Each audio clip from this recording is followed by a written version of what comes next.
La reforma de pensiones se ha demorado bastante en avanzar. Ya están generando presiones desde distintos sectores, no solo el gobierno, sino que un grupo de parlamentarios del PPD ha puesto sobre la mesa la posibilidad de que si no avanza la reforma, va a avanzar o podría eventualmente avanzar un nuevo retiro del 10%. Vamos a estar conversando de este problema y qué posibilidad hay de que esta reforma vea la luz en algún momento con el diputado del PPD, Raúl Soto. ¿Cómo está, diputado? Hola, Bienvenido. Bárbara, muy buenos días, ¿cómo estás? Bien, ¿cómo les ha ido? ¿Cómo surgió esta idea? ¿Ustedes planteaban reforma o retiro? Bueno, yo creo que es importante centrar la atención del debate en la reforma de pensiones más que en los retiros. ¿Se tomó toda la agenda del retiro? Sí, porque genera nerviosismo, genera una mirada retrospectiva, análisis varios. Y bueno, está bien, hay que aprender las lecciones del pasado, pero no solamente las lecciones respecto de los efectos de algunas de las medidas que se ocuparon en tiempos de pandemia, sino que también vayamos a la causa, ¿no? ¿Por qué se tuvo que recurrir a los retiros? Más allá del contexto de pandemia, de encierro, de crisis social que existía, yo creo que si se permitió en su momento echar mano a ahorros previsionales en un momento como ese, fue también porque no estaba resuelto adecuadamente el problema de las pensiones, ¿no? Teníamos y seguimos teniendo un sistema de pensiones bastante deslegitimado y que de alguna u otra manera yo creo que ya fracasó en la búsqueda o en la entrega de buenas pensiones a los chilenos y chilenas. Llevamos 3 gobiernos consecutivos sin poder cerrar un acuerdo que permita una reforma de pensiones que asegure condiciones de vida dignas para los jubilados de nuestro país. Y lo que estamos planteando en el debate y en la reflexión que queremos de alguna manera que hagamos colectivamente es, bueno, si no tenemos una vez más resuelto este problema de las pensiones, no nos extrañemos después si empieza a crecer la ola de los retiros, ¿no? O cualquier otra alternativa. Se presentó otro proyecto para permitir, ¿verdad?, por parte del PC y el PS, para permitir que la gente se pueda ir, por ejemplo, al sistema de retiro, o sea, de reparto de las Fuerzas Armadas y Carabineros.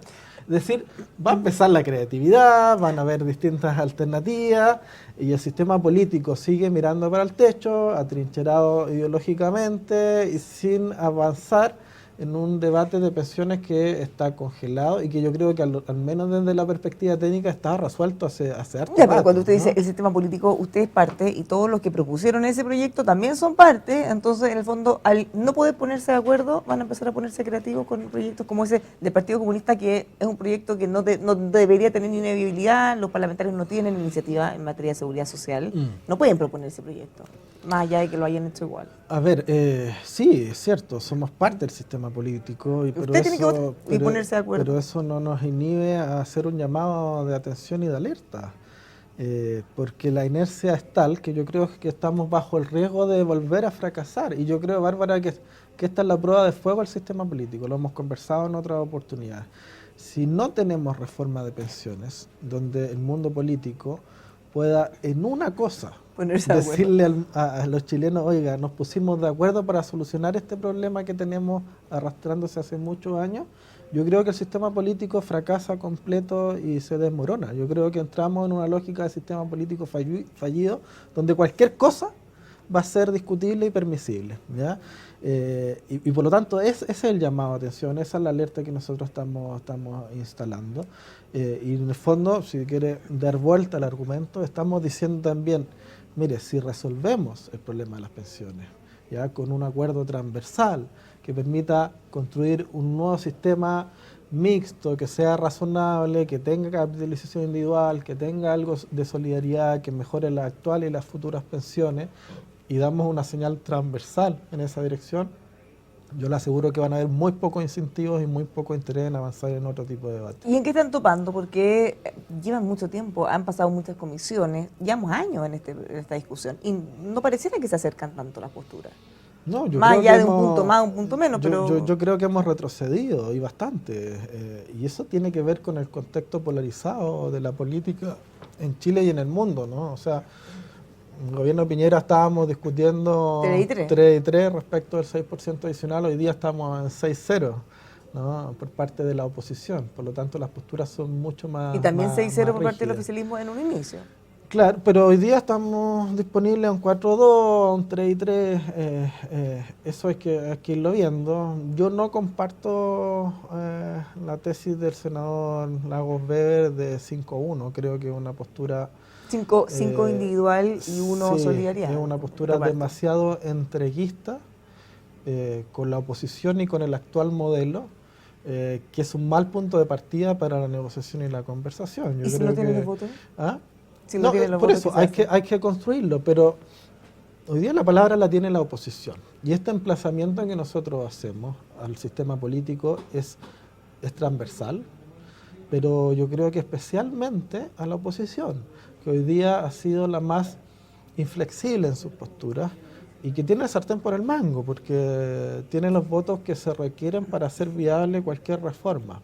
Sin los votos de la oposición no va a haber reforma de pensiones y por lo tanto van a ser los principales responsables y culpables del fracaso del sistema político completo en caso de que eso no ocurra.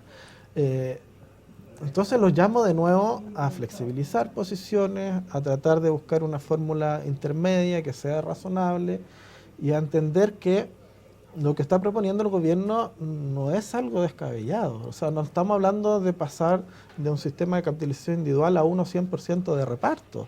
Estamos hablando de que la propuesta del gobierno incluso aumenta la capitalización individual, el ahorro individual que ya tenemos, pero lo complementa con un porcentaje adicional de solidaridad que va a ser de cargo del empleador. Es decir, no es un sistema de reparto como algunos lo quieren pintar, es un sistema mixto y la mayoría de los países serios en el mundo que tienen más o menos pensiones, en verdad, aceptables o dignas, tienen sistemas mixtos. Y algo además que se viene discutiendo. Hemos tenido cuántas comisiones, el gobierno de Bachelet, en el gobierno de Piñera, y yo creo que es un debate que está agotado. ¿Para qué instalar hoy día una nueva mesa técnica respecto de algo que ya está agotado en su discusión técnica y académica y donde lo que se requiere son definiciones del mundo político, ¿no? Y por lo tanto yo creo que ahí radica la principal responsabilidad y lo que esperamos como reacción es que se descongele el trámite, que se ponga el pie en el acelerador y que más temprano que tarde tengamos una señal concreta en esa dirección. Ya, pero la reforma que presentó el gobierno, hay expertos como Josep Ramos, que nadie podría decir que no tiene el conocimiento técnico o que es de oposición o de derecha, y él dice, esto es un disparate porque está repartiendo la plata al futuro, se sabe que la tasa de reemplazo va a ser menor y se está disminuyendo aún más el ahorro, entonces no tiene ningún sentido. ¿Cómo uno puede esperar que la oposición... Se está aumentando el ahorro en 6 puntos. Sí, pero si se va a usar parte importante de eso para pagar pensiones actuales, que la tasa de reemplazo es mayor de lo que va a ser en 20 años más, se está desfinanciando aún más lo que va a ser el futuro cuando hayan más pensionados todavía. En ningún escenario, Bárbara... Entonces, lo dice Josep Ramos. Pero en ningún escenario va a haber una disminución del ahorro individual. En todos los escenarios posibles, el 10% va a ser 11, 12, 13, 14 o 15%. Y por lo tanto, el ahorro individual aumenta. La pregunta es cuánto de eso, ¿verdad?, vamos a dejar para una parte de solidaridad que permita impactar con esa parte que va a ser extremadamente minoritaria respecto del total del ahorro previsional. No, pero él no dice que va a disminuir el ahorro individual, lo que dice es que cada vez, entre que falta más, va a haber menos rentabilidad, cada vez vamos a tener menos ahorro. Entonces la tasa de reemplazo en el futuro va a ser menor de lo que es hoy. Sí, claro. Entonces, si no, por eso se está aumentando. Por eso, pero si no agregamos más ahorro individual, y él incluso quería hacer más que lo que se está planteando, no nos va a dar los números. Ante eso, yo creo que incluso podríamos hacernos la pregunta de por qué en vez de aumentar 6% no aumentar un 8%. Eso lo han planteado, lo vienen planteando desde hace mucho tiempo. Y que sea 4 o 5 o 6 para ahorro individual y 2, 3 o 4 para ahorro colectivo. Porque en el fondo, en poco tiempo más, nos vamos a dar cuenta que los 6 nos siguen quedando chicos, digamos. Ya eso es evidente. Y es una discusión que hay que dar. Nosotros en su momento... O sea, cada vez estamos viviendo más, cada vez estamos cuando esta discusión estaba en la Cámara, nosotros como bancada, porque también hacemos propuestas de fondo que a veces no tienen el efecto comunicacional que tienen esta otra, pero nosotros propusimos alternativas. Una era el 222, ¿ya?, como una forma de romper la inercia respecto del 6%, 2 para ahorro colectivo, 2 para fondo solidario y 2 para un seguro de longevidad, ¿verdad? De manera tal de bajar la tabla de mortalidad y tener ese seguro, que además era una propuesta que estaba considerada en la tramitación del proyecto de Piñera, por lo tanto genera cierto consenso.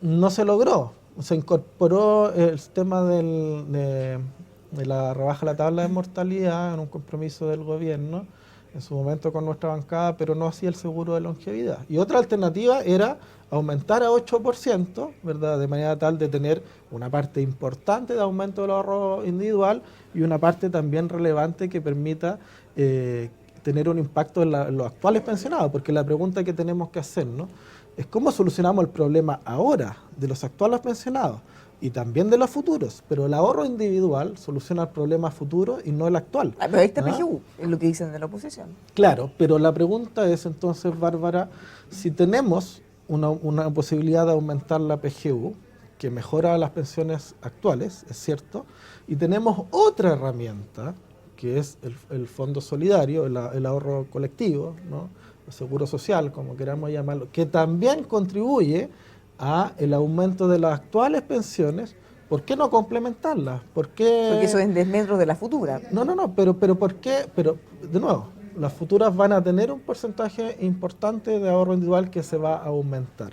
Si tenemos PGU, las podemos complementar con un ahorro colectivo, ambas cosas se suman y permiten impactar aún más grandemente en las actuales pensiones. Entonces, este es el punto que más se debate porque es como el más simple además de mostrar, pero la separación de la industria, el crear un nuevo ente que recaude, hay muchos otros aspectos que son tanto o mucho más complicados incluso y que los cambios serían más de fondo. ¿Qué tan lejanos están ahí también? Pareciera que no hay acuerdo en nada en realidad si uno lo mira desde afuera. No, claro, en eso es que, de nuevo, hay en el mundo académico, técnico, bastante consenso respecto del tema de la separación de la industria, ¿no? Pero nuevamente los problemas surgen en el debate político. Entonces nuestro llamado de atención es ese, ¿no? ¿Cómo salimos de esa lógica? ¿Cómo la rompemos? ¿Cómo acercamos posiciones?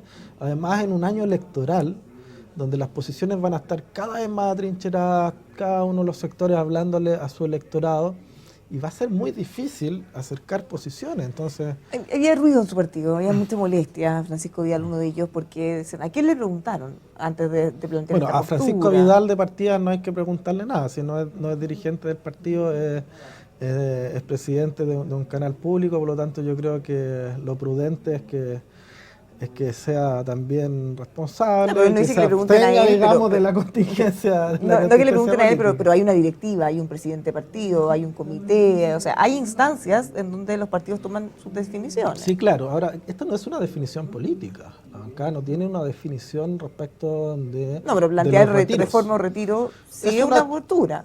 Es una postura política respecto de cómo enfrentar el debate de la reforma de pensiones, cómo agilizarlo, como de alguna manera dar un golpe al tablero para que las piezas se empiecen a mover.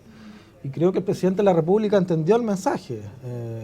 O sea, él señaló que si bien no compartía el tema del retiro, que ya es algo que todos conocemos, sí entiende que surjan estos debates a propósito de la poca respuesta del mundo político al problema de las pensiones. Y ese es el punto que está detrás, ¿no? O sea, ¿le conviene al gobierno de alguna manera la iniciativa para que presione? Tuvo respaldos de parlamentarios socialistas, incluso entiendo que algunos del Frente Amplio querían plantear algo similar,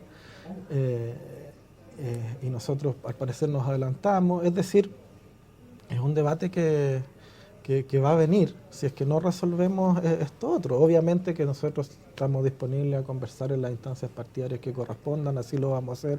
Hemos estado conversando con el presidente del partido, con distintos personeros, porque probablemente algunos no entendieron el mensaje y pensaron que era una iniciativa en apoyo a los retiros per se y no una iniciativa en apoyo o un llamado de alerta en apoyo más bien a la reforma de pensiones. Ahora, algunos lo vieron como una amenaza, como amenaza o retiro, o sea, reforma o retiro, considerando que los retiros ya fueron exitosos. Todos dicen no, pero a la hora de votar capaz que sí hay votos. Sí, puede ser una amenaza, un ultimátum al sistema político, pero que no va a venir de nosotros. Yo creo que va a venir de las ciudadanías. Insisto, si no se resuelve el problema de las pensiones, ¿con qué cara el mundo político le va a ir a decir a los dueños de esos ahorros que no los pueden utilizar en otra cosa si no fueron capaces de resolver cómo mejorar el sistema para entregar pensiones más dignas, cómo mejorarle sus condiciones de vida? Yo creo que hay pocos argumentos, ¿no? Entonces, nuestra invitación es esa. ¿Hay algún plazo? Un llamado a más o atención, menos un que usted llamado esté de alerta. considerando? Porque en un par de meses vienen las elecciones municipales, gobernadores, después no nos damos cuenta y ya estamos en campaña presidencial, Congreso también. Sí, o sea, no sé, la verdad que esto hay que ver, sabemos que no va a ser de un día para otro, pero espero que sea pronto.